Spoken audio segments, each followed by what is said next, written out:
Hola chicos, ¿cómo están? Espero que estén bien, que en su familia y en sus casas también estén muy bien. Por mi parte yo estoy bien, mi familia también está bien. No fue culpa mía, no. Eh, bueno, que estén todos bien en realidad y pasando la cuarentena como se puede, encerrado. Yo sé que muchos están aburridos. Yo también he estado bastante aburrida, ¿para qué les voy a mentir? Pero bueno, ¿quién iba a pensar que íbamos a salvar el mundo de esta manera? ¿No es cierto? Así que habrá que hacerlo nomás, pues habrá que ser ponerse la capa, ¿verdad? Ser superhéroe y quedarse en la casa para cuidar, para cuidarnos entre nosotros mismos, ¿cierto? Ya chicos, como ven, o sea, como me escuchan en realidad, bueno, me he convertido en una profe youtuber. Ahora les voy a hacer clases de esta manera y también les voy a hacer clases online, claramente, ¿ya? Y lo que vamos a ver hoy en día, en esta clase en particular, es la nueva unidad de cuarto medio, la unidad 1 de cuarto medio, porque ya terminamos con la unidad de retorno a la democracia, ¿verdad? Que era materia de tercero medio, y nos vamos a centrar específicamente en la materia de cuarto medio, por fin. Entonces, el Estado de Derecho en Chile, elemento y mecanismo para la organización del régimen democrático. Esta es la unidad 1, ¿verdad?, del contenido de cuarto medio. ¿Cuál va a ser nuestro objetivo? Analizar los componentes del Estado de Derecho en Chile.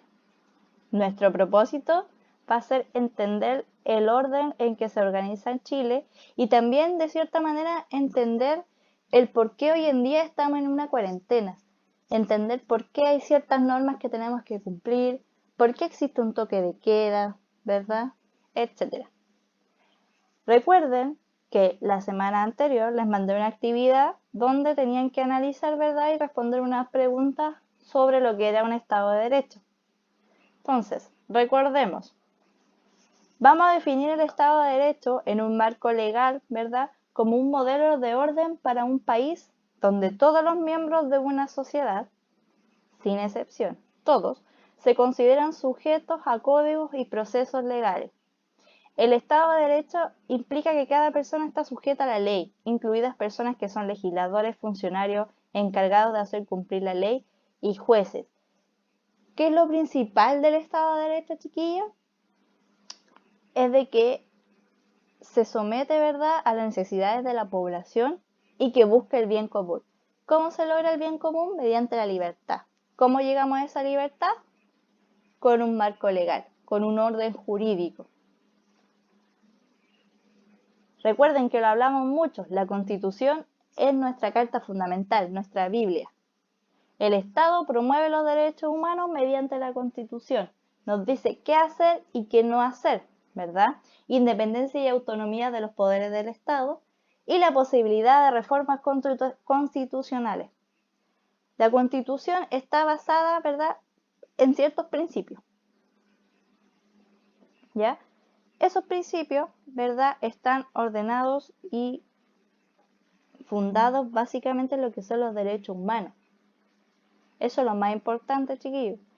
La constitución política de nosotros, ¿verdad? Recuerden que la actual es la constitución política hecha en dictadura militar, ¿cierto? En 1980. Es por eso que se quería cambiar. Con el estallido social ocurrido en octubre, se quería cambiar la constitución. Pero por el tema del coronavirus, la pandemia mundial, no se pudo ir a votar el 26 de abril. Me imagino que varios de ustedes ya tienen 18 años y pueden ir a votar.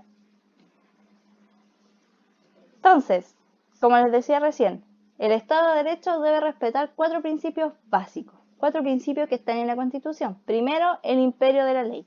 ¿Qué quiere decir esto? Que todos somos iguales ante la ley. Si el presidente de la República comete un delito y yo, como la profesora Camila, también cometo otro delito, la ley nos tiene que juzgar a los dos por igual, independiente de que él sea el presidente de la República, independiente de que yo sea una profesora.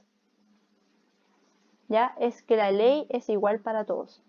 Segundo, división de los poderes del Estado. Recuerden que el Estado se divide en 3 poderes: ejecutivo, legislativo y judicial. ¿Para qué se divide? para que el poder no se concentre en una sola institución, porque si se concentra en una sola institución nos podemos convertir en un régimen totalitario. Entonces se dividen los poderes, ¿verdad? Para que todos los poderes dependan del otro. Que recuerden que el presidente toma decisiones, sí, toma decisiones, pero no tiene todo el poder, no puede hacer lo que él quiera, ¿ya? 3. Responsabilidad de las autoridades. Cada institución, chiquillo, tiene una autoridad a cargo, una autoridad que se hace responsable, ¿ya? Por ejemplo, la educación, ministro de Educación. La salud, ministro de Salud, ¿verdad? En Chile, el presidente de la República, ¿ya?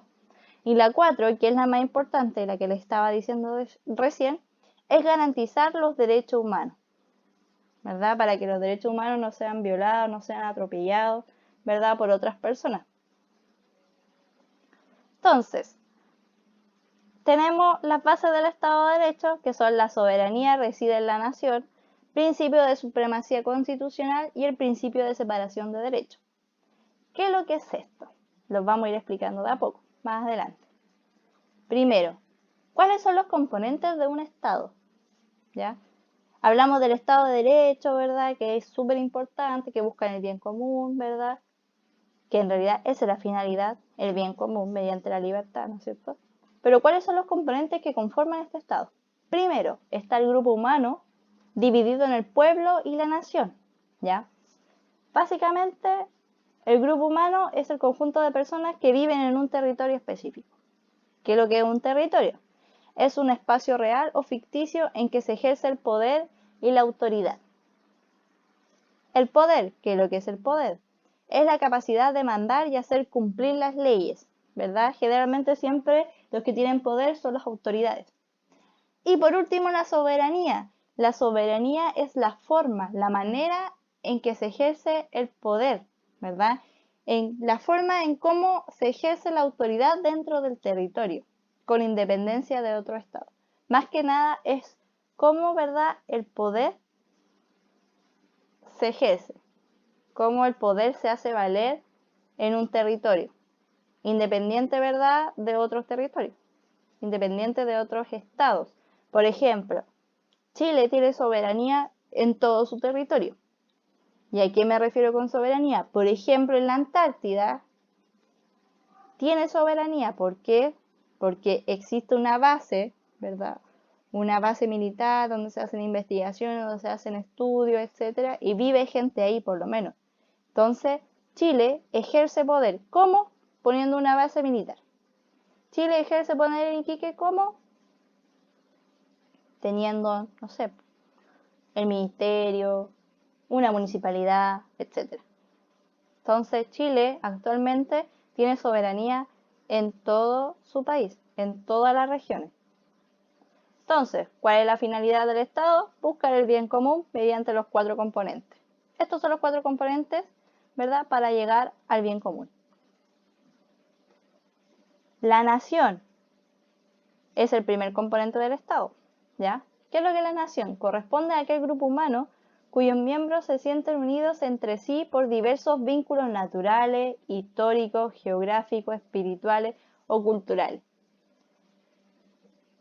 Por ejemplo, los mapuches se sienten, ¿verdad?, unidos por vínculos espirituales, culturales, ¿verdad?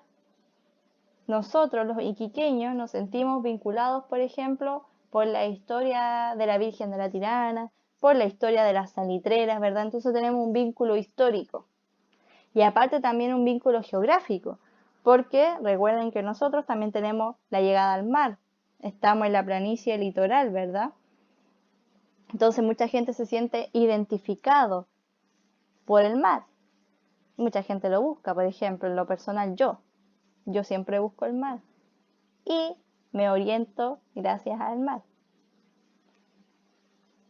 La nación puede existir de forma independiente al Estado, pero un Estado no puede constituirse si no existe una o más naciones en el interior de su territorio. ¿A qué me refiero con esto? Por ejemplo, la nación puede existir de forma independiente al Estado, claramente porque nosotros antes de ser conquistados por los españoles, Teníamos una nación, teníamos un vínculo. Nuestros antepasados tenían un vínculo cultural, geográfico, quizás, espiritual, ¿no es cierto? Los mapuches tienen un vínculo. Los mapuches, chiquillos, como les contaba en las clases pasadas, han estado en guerra por más de 500 años.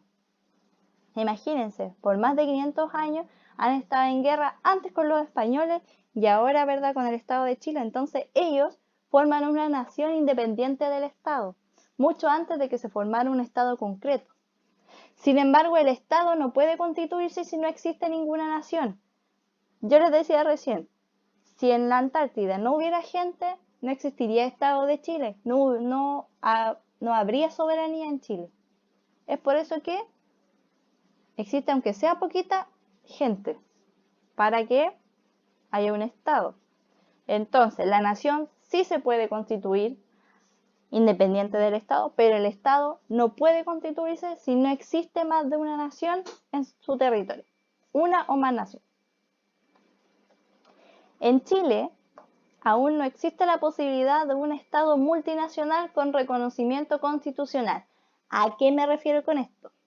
Que, por ejemplo, en los colegios no se canta el himno nacional de Colombia, de Bolivia, ¿no es cierto? No, no se hace. Entonces no es un Estado multinacional.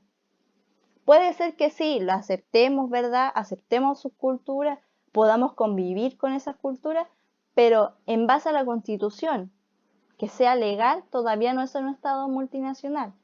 Chile es un Estado que se define como soberano y unitario. Chile es único y tiene soberanía en todo su territorio. Y al ser un Estado unitario, se dividió en varias regiones, porque como es una sola, el poder no se puede concentrar en un solo lado, ¿no es cierto? Entonces, se dividió en regiones. ¿Y qué es lo importante de esto? Que el Estado decidió descentralizar y desconcentrar su poder. ¿Cuál es la capital? Santiago, ¿no es cierto? Ante esto, el Estado decide descentralizar y desconcentrar. Pero son palabras totalmente diferentes. Y eso va a ser su trabajo de hoy en día o de esta clase.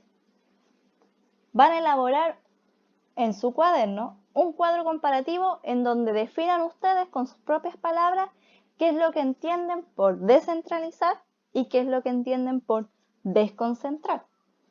Súper sencillo y corto. Ustedes saben que yo soy una profesora súper comprensiva y entiendo que, aparte de que están en cuarto medio y que tienen que estudiar para la PSU y todo eso, tienen miles de otras asignaturas, miles de otros ramos, ¿verdad?